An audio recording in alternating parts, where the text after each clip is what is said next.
मी आज राज्याचे मुख्यमंत्री सन्माननीय एकनाथ शिंदेजीशी मी भेट घेतली आणि त्यांना मी ज्ञापन दिलेलं आहे।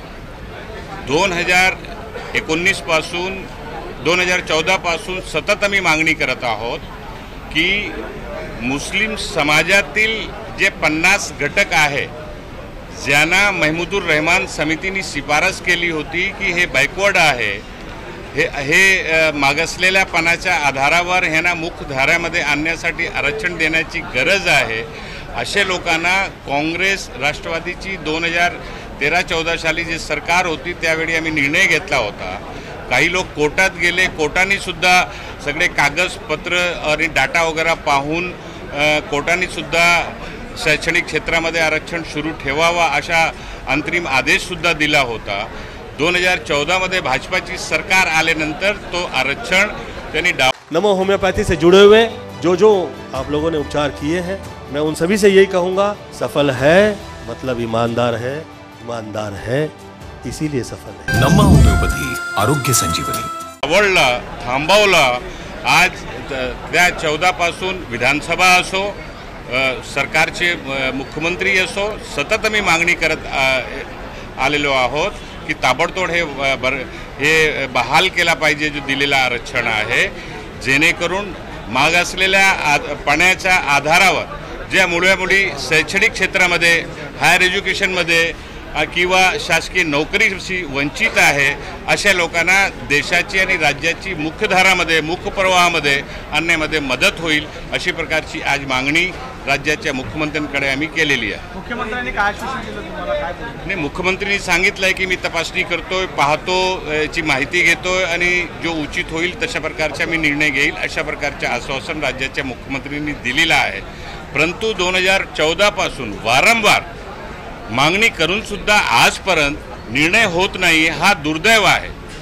बाबासाहेब आंबेडकरांनी जेव्हा संविधान लिहिलेला होता त्यावेळी त्या संविधानाच्या माध्यमातून या देशामध्ये राहणारे प्रत्येक जाती, जमात, समाज, ज्या मागासलेला समाज आहे त्याला या देशाच्या मुख्य प्रवाहामध्ये आणण्यासाठी आरक्षणाची तरतूद केली होती आणि त्या आरक्षणाची तरतुदी अनुसारच डॉक्टर मनमोहन सिंगनी 2012-13 मध्ये काँग्रेस आघाडीची सरकार जेव्हा होती त्यांना आम्ही नियुक्ती केली होती की महाराष्ट्रामध्ये काय परिस्थिती आहे त्याचा अहवाल द्या। त्यांनी 2013-14 मध्ये जेव्हा अहवाल दिला त्या जातीचे वर्णन करून की अमुक मुस्लिम समाजामध्ये अमुक जो समाज आहे तो मागासलेला आहे, त्याला मुख्य धारामध्ये आणण्यासाठी आरक्षण देणं गरजेचं आहे, म्हणून तो आम्ही निर्णय घेतला होता आणि त्याचा लाभ 1 वर्ष त्यावेळी लोकांना मिळाला होता।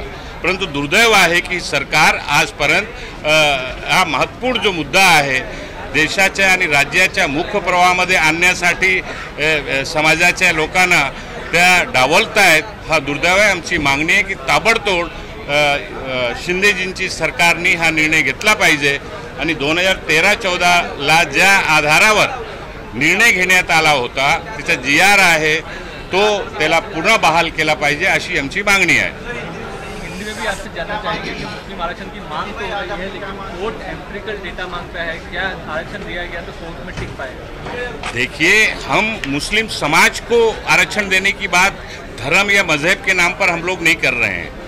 मुस्लिम समाज में जो विभिन्न जातियां हैं, विभिन्न बिरादरियां हैं, जो पिछड़े हैं, चाहे एजुकेशन में हो या सरकारी नौकरियों में हो या बाकी क्षेत्र में हो, ऐसे लोगों को मुख्य धारा में लाने के लिए 2012-13 में कांग्रेस NCP की हमारी जब सरकार थी तो हम लोगों ने डॉक्टर महमूदुर रहमान IAS उनकी अध्यक्षता में समिति गठित की थी। उन्होंने सारे सर्वे किया था 2 साल तक पूरे महाराष्ट्र में, उन्होंने वो डाटा दिया था महाराष्ट्र की सरकार को, 2013 में रिपोर्ट सौंपी थी। उस आधार पर 2013-14 में कांग्रेस NCP की सरकार ने विभिन्न वर्ग के जो लोग हैं 50 बिरादरी के लोग उनको आरक्षण देने का निर्णय लिया था। सोशल और इकोनॉमिकल बैकवर्डनेस की बुनियाद पर उनको देने का निर्णय लिया था और जिसको हाई कोर्ट ने भी उस समय मंजूरी दी थी कि शिक्षा के क्षेत्र में आरक्षण चालू रखना चाहिए। लेकिन 2014 में भारतीय जनता पार्टी की सरकार आने के बाद उस आरक्षण को रोक दिया है। हमारी मांग है, आज हमने मुख्यमंत्री शिंदे जी से मुलाकात की है, उनको ज्ञापन दिया है, उनको महमूदुर रहमान समिति की सिफारिश, जिन बिरादरियों को आरक्षण देना जरूरी है उसकी यादी लिस्ट वो सारी चीज़ उनको हमने बताया है, उन्होंने बैठकर गौर से सुना है और उन्होंने आश्वस्त किया है कि इसकी हम जांच करके उस पर उचित निर्णय लेंगे।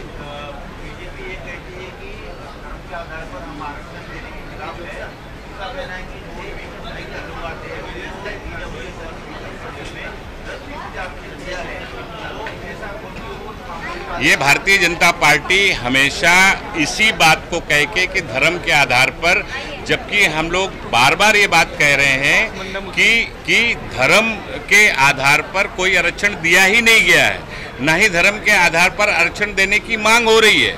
ये जो इकोनॉमिकल एंड सोशल बैकवर्डनेस जिन जिन बिरादरियों में है उनको मुख्य धारा में लाने के लिए उनकी यादी, बाकायदा उनकी सूची हमने दिया है बिरादरियों की, और वही निर्णय हम लोगों ने 2014 में लिया था। भारतीय जनता पार्टी की करनी और कथनी में बहुत अंतर है, इसलिए वो विशेष तौर पर एक विशेष संप्रदाय से संबंधित समाज के लोगों को मुख्य धारा में आने नहीं देना चाहते हैं, इसलिए धार्मिक आरक्षण नहीं दिया जाएगा, इस तरह का प्रोपगंडा करके ये अन्याय कर रहे हैं।